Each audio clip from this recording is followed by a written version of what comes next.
4년 연속 기획보도, 과거 민주화운동과 진보의 도시로 불렸던 대구가 어떤 변화를 겪으면서 지금처럼 보수의 상징이 됐는지 짚어봅니다.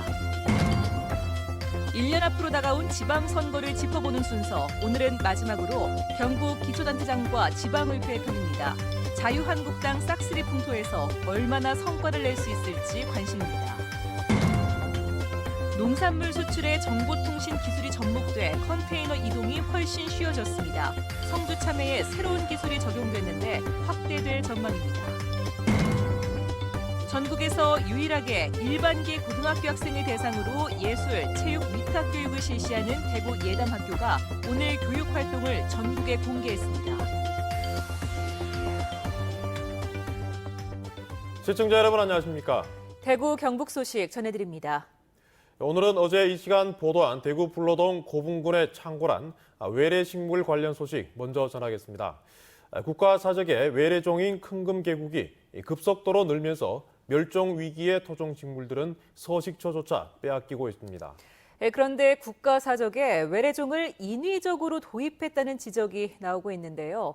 행정당국도 어떻게 처리할지 갈팡질팡하고 있습니다. 박재영 기자가 취재했습니다. 대구 불로동 고분군은 삼국시대로 추정되는 고분 200여 개가 밀집한 귀중한 역사 문화 자원입니다. 특히 봄철에는 고분군에 흐드러지게 핀 큰 금계국을 보기 위해 전국 각지의 관광객들이 찾고 있습니다. 그런데 관할 행정당국은 큰 금계국 때문에 소가리를 하고 있습니다. 역사적 상징성이 강한 고분군을 외래식물이 뒤덮고 있는 것을 방치할 수 없다며 부분적으로 제거하고 있지만 그대로 두라는 민원도 있기 때문입니다. 금계국을 굉장히 고분군의 또 장관이라고 또 표현을 하시니까요. 고분군 관리 입장에서는 또 풀을 베는 게 맞는데 워낙 그런 민원이 강하다 보니까. 그렇다면 이렇게 논란이 일고 있는 외래식물이 어떻게 고분군을 잠식하게 됐을까? 대구시와 동구청은 큰 금계국이 자연 발생적으로 고분군의 자리를 잡아 세력을 확장했을 것으로 추정할 뿐 명확한 근거를 대지 못하고 있습니다. 하지만 취재 결과 꽃을 옮겨 심었을 가능성이 큽니다. 실제로 지난 90년대 말부터 고분군에는 몇 차례 생태 조성, 공원화 사업이 추진돼 왔습니다. 황량하잖아요. 특징도 없고 이러다 보니까 누가 아이디어를 내가지고 이 꽃을 심었어요. 안 심었다라던데요? 처음에 심었어요. 처음에. 전문가도 북미가 원산지인 큰 금계국의 특성상 자연 발생설을 부인합니다. 이 식물은 절대로 자연 발생할 수 있는 산포 능력을 가지고 있지 않습니다. 사람에 의해서 도입됐고 사람의 도움으로 확산됐던 것이 생태적 현상입니다. 고분군의 역사와 상징성을 훼손하고 멸종 위기 식물까지 위협하는 외래종 큰 금계국. 예쁘다는 이유만으로 방치한다면 후대에 길이 물려줄 우리의 정신과 자산마저 사라질지도 모릅니다. MBC 뉴스 박재영입니다.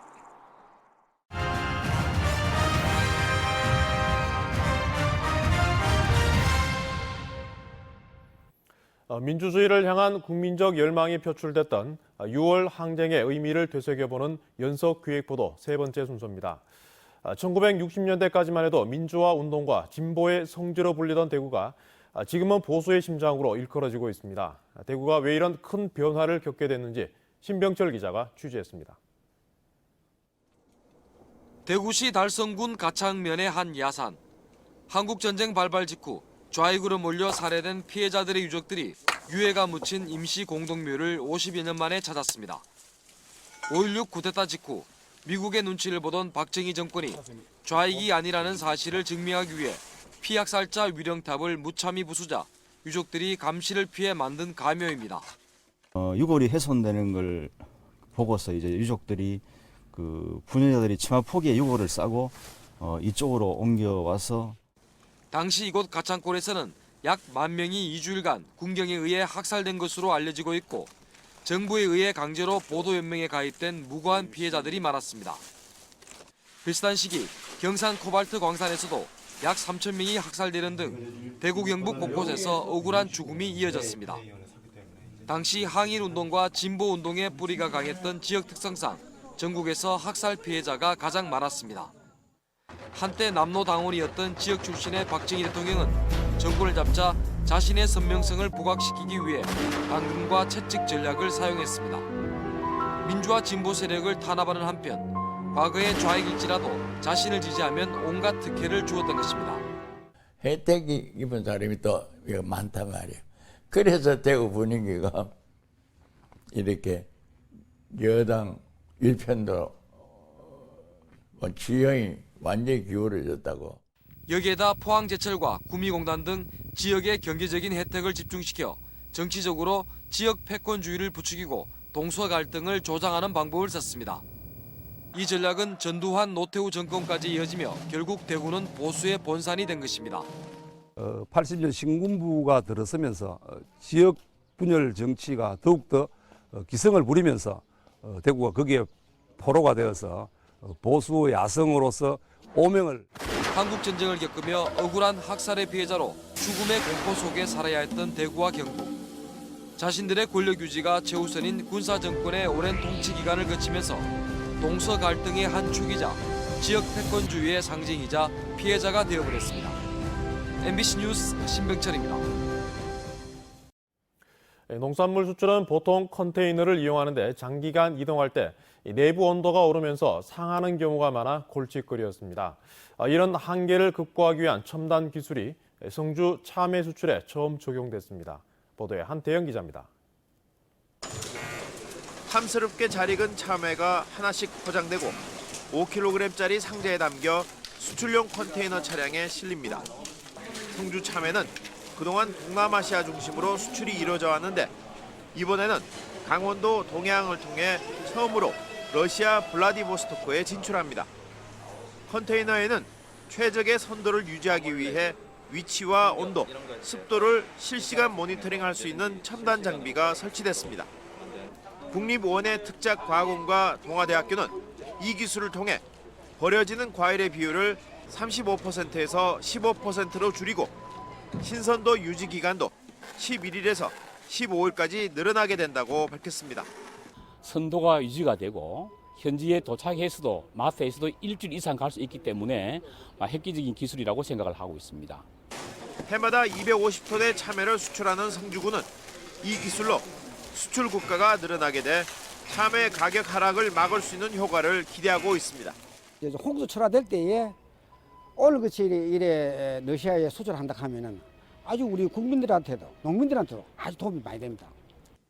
농업기술실용화재단은 러시아에서 낯선 과일인 참외를 알리기 위해 현지인을 대상으로 참외의 효능과 먹는 방법 등을 소개한 자료를 제작해 나눠줄 예정입니다.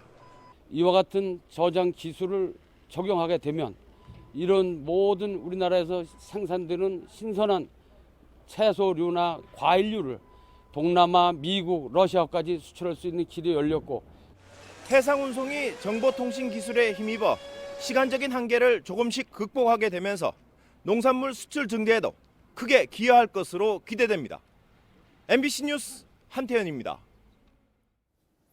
대구 권영 낙동강의 녹조가 빠르게 번져 조류 경보와 수질 예보가 잇따라 발령됐습니다. 국립환경과학원 낙동강 물환경연구소는 달성보의 남조류 개체수가 지난달 29일 밀리리터당 38개에서 지난 5일 13만 1000여 개로 급증해 수질 예보 관심 단계를 발령했습니다.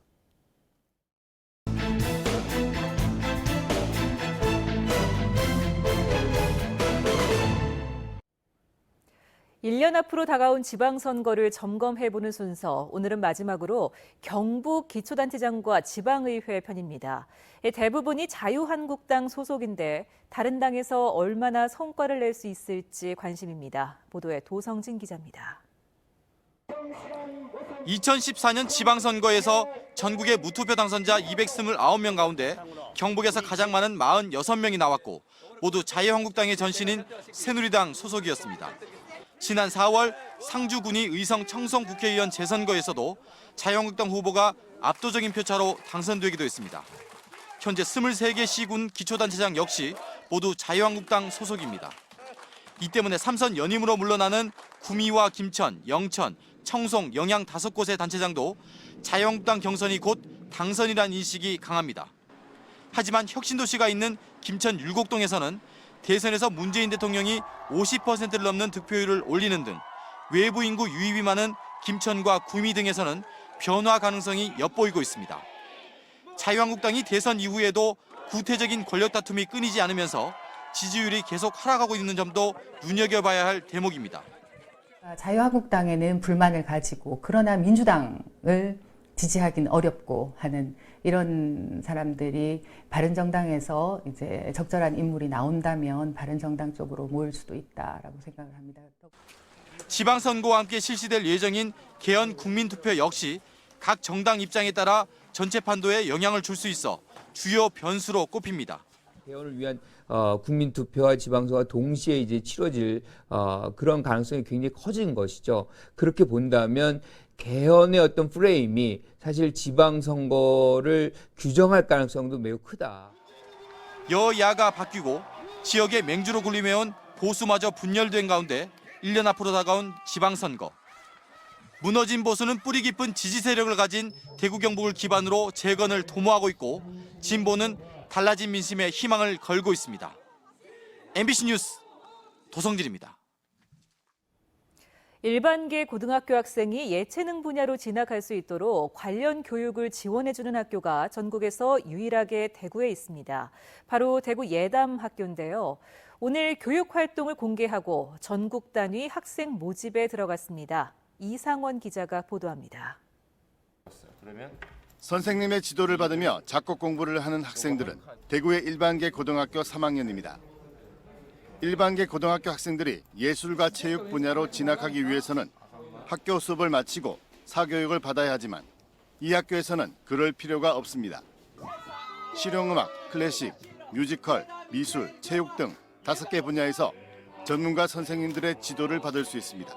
자기 개발하는 시간도 더 많은 것 같고 실력 키울 시간도 더 많은 것 같아요. 그리고 저희가 일단 무엇보다 이 학교에서 지원해주는 대회나 공연 같은 그런 게 너무 많기 때문에 저희가 그런 데 나가서 상을 타고 그런 것도 더 쉽고 사교육적인 그런 부분에서 예체능이다 보니까 굉장히 좀 부담이 많이 되었거든요. 지금은 이제 보내놓고 나니까 보내기를 참 잘했다라는 생각을 하게 됩니다.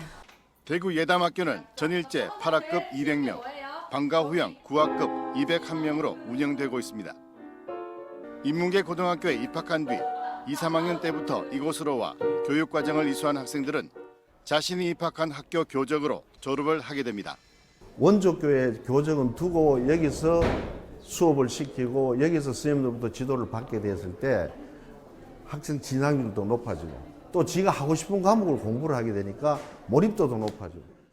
대구시 교육청은 내년에는 공업고, 농업고, 상업고 등 특성화고 학생들이 진학할 수 있는 제2예담학교 설립을 추진할 계획입니다. MBC 뉴스 이상원입니다. 대구 문화방송이 보도한 희망원 생활인 폭행치사 의혹에 대해 검찰과 경찰이 수사에 나섰습니다. 대구지방검찰청은 추가로 불거진 폭행치사 의혹 사건 3건의 진상 파악에 나서는 한편 희망원 대책위원회 관계자들과 만나 인권 유린 등의 사실이 있는지 확인할 계획입니다. 함창명주 페스티벌이 상주에서 열리고 있습니다. 다양한 누에를 직접 보고 만질 뿐 아니라 누에고치에서 실을 뽑아 천을 짜는 등 다양한 이색 체험이 눈길을 끌고 있습니다. 엄지원 기자가 보도합니다. 누에나방의 애벌레인 하얀색 일반 누에부터 줄무늬가 인상적인 얼룩말, 흑표범 누에, 형광빛의 컬러 누에까지 온통 누에 세상입니다. 아이들은 도심에서 보기 드문 누에를 직접 만지고 뽕잎 밥도 주며 금세 친구가 됩니다.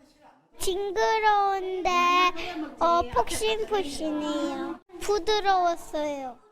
누에고치를 끓는 물에 넣고 눈앞에서 명주 실을 뽑아내는 길쌈 체험도 인기입니다. 식물원에선 수십 종의 희귀 나비들을 만나고 나비 알과 애벌레를 찾기도 합니다. 함창명주를 활용한 한복 패션쇼와 한복 전시, 뽕나무 열매인 오디 농장 체험 등도 진행하고 누에와 뽕나무를 이용한 양잠 산물도 판매합니다. 신라시대부터 수천 년의 역사를 가진 함창명주는 한산모시, 안동포와 함께 우리나라 3대 전통 옷감으로 국내에서 생산되는 전통 명주의 90% 이상을 차지합니다.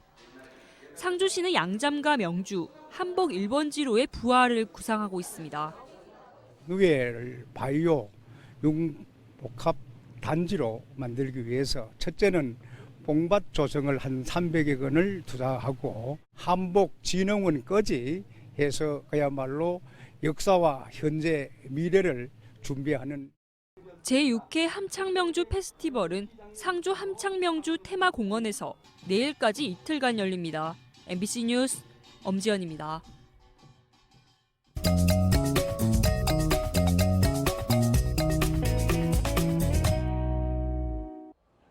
동네 한 바퀴 오늘은 제16회 대구 음식건강 박람회가 열리고 있는 엑스코에 나와 있습니다. 이곳에서는 대구 3호선 전통시장 음식여행관을 비롯해 총 15개의 음식 전시관과 푸드쇼, 음식 경연대회 등 다양한 행사가 일요일까지 이어집니다.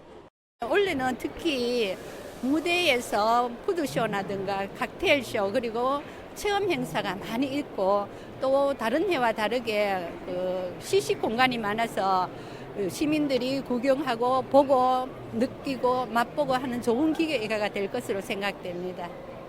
대구 음식관광 박람회 기간에는 제17회 대구국제식품산업점도 함께 열리고 있는데 전국 200여 개의 식품업체가 440여 개의 부스를 설치해 식품산업의 새로운 정보와 제품들을 선보이고 있습니다. 영천시에서는 영천 별빛직장 어린이집이 오늘 준공식을 가졌습니다. 영천시와 주식회사 금창 등 24개 지역 업체들이 공동 운영하는 전국 최초의 어린이집으로 설치비의 70% 정도인 8억 원 가까이를 근로복지공단에서 지원받았는데요. 친환경 인증을 거친 교구와 비품, 유해물질이 발생하지 않는 바닥재, 벽지 등을 사용해 친환경 어린이집으로 꾸며졌다고 합니다. 국립대구박물관에서는 올해 상반기 특별전으로 깨달음을 찾는 소리, 소리로 찾는 진리전을 열고 있습니다. 새벽 저녁의 범종 소리와 처마 끝 풍경 소리, 독경과 연불 소리 등 불교 문화가 담고 있는 유무형의 소리를 모아 깨달음의 의미를 느껴보는 자리를 마련했습니다. 국보 제106호인 계유명 전시 아미타 삼존불비상과 국보 제211호인 백지묵서 묘법 연화경 등 국가지정문화재 6건도 볼 수 있습니다. 동네 한 바퀴 이시정이었습니다. 구미시는 오늘 오후 3시 국가산업 제1단지 내 신축 현장에서 구미 지식산업센터 기공식을 열었습니다. 산업통상자원부와 경상북도, 구미시가 추진하는 전자의료기기 부품 소재 산업화 기반 구축 사업에 따라 건립되는 구미지식산업센터는 총 사업비 396억 원을 들여 지상 10층 규모로 지어집니다.